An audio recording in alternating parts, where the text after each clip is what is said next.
Good morning. Welcome to the forecast discussion for February 19th, 2015. It's a Thursday morning, fast moving week, and we have a lot to talk about this morning, so let's get right to it. Current observations are ranging from the upper teens to lower 20s over the northern interior and lower to mid 20s along the coast, with some very dry air in place, dew points in the single digits, and winds generally light and around from the west to northwest around 5 miles per hour. So, for the most part, we do have a polar air mass in place this morning with clear skies.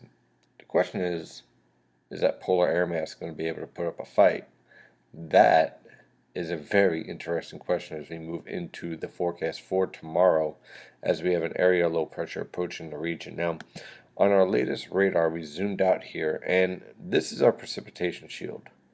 The one thing that I am really focusing on, that I have my attention on, is you see how this is kind of blunted to the north here? What we have here is basically what's called convergence and confluence aloft. So we have sinking air to the north of this column, and this has my attention for the going forecast. So the question really comes down to, in the afternoon, in a March sun, with temperatures rising above freezing in many locations, will we have significant accumulating snowfall? And in areas where it's marginally cold, are the mid-level temperatures going to lead to mixing of that snow for locations to the north in New York City? So there's a lot of questions here. I understand the I guess you could call it the notion or the excitement to buy into the highest snowfall totals. But this time of year, you have to be very cautious when it comes to snowfall in the middle of the day with an environment that is moderating, or what we call warming. Combine that with the fact that the trends here are to suppress the heaviest precipitation towards and off the coast, is something that we need to really watch here. When I say trends, I don't mean model trends, I mean observational trends.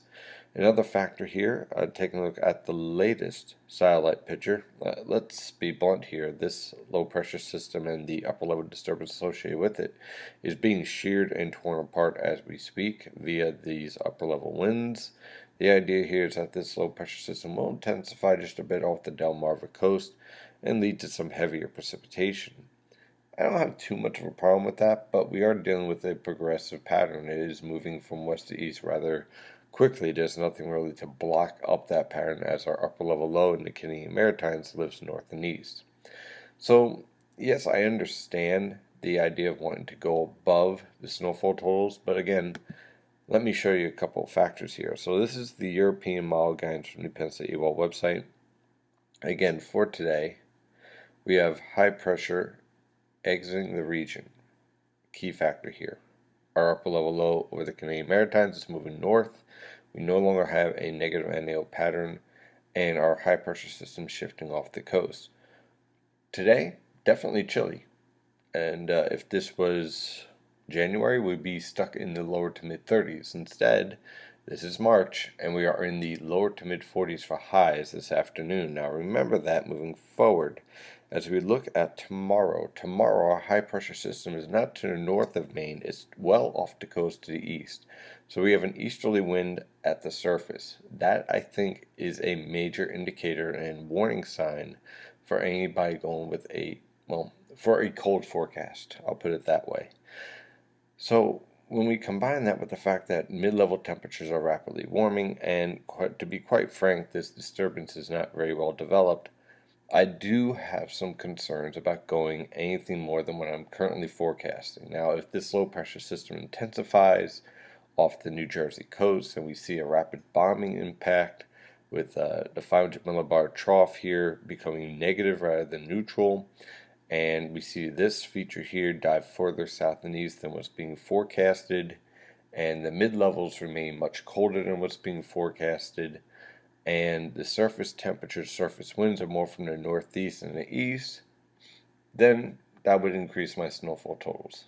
I don't see that at this point right now, but I will be keeping an eye on those trends to see if anything like that transpires. But when I see this combined with a March sun in the middle of the day, I'm a little cautious when it comes to snowfall totals.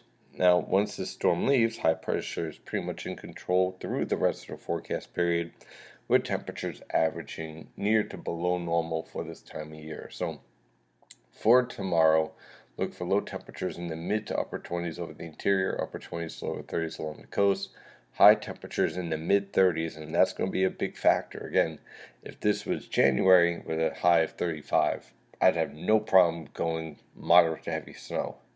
In mid to late March, with a high of 35 in the middle of a precipitation event, what you most likely end up with is snow in the air, but not much accumulating on the ground. So I've seen this before. We'll see how it plays out. For the rest of the period, for Saturday and Sunday, high and dry for the most part. Overcast skies on Saturday, but they will be clearing towards the evening. Look for low temperatures in the mid to upper 20s over the interior, upper 20s to lower 30s along the coast, lower to mid 40s for highs. For Sunday, upper 20s to lower 30s for lows, and mid to upper 30s for highs. A very chilly day on Sunday. On Monday, a little bit warmer. Low temperatures in the upper teens to mid 20s, high temperatures in the upper 30s to lower 40s. On Tuesday, again, clear skies, low temperatures in the lower to mid 20s, high temperatures in the lower to mid 40s.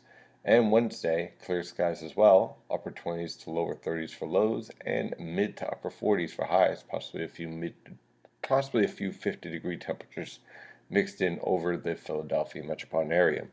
Now, when we dive into our forecast, we'll take a look at this, and this is basically what I'm expecting. For much of the New Jersey coast, including basically central New Jersey down through just to the south of Philadelphia, including much of Delaware as well, looking at a trace to a dusting of snow here.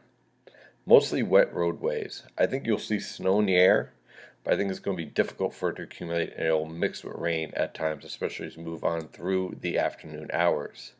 A little bit further north for Long Island, immediate coastal Connecticut, New York City Metro, Philadelphia Metro, and southeastern Pennsylvania.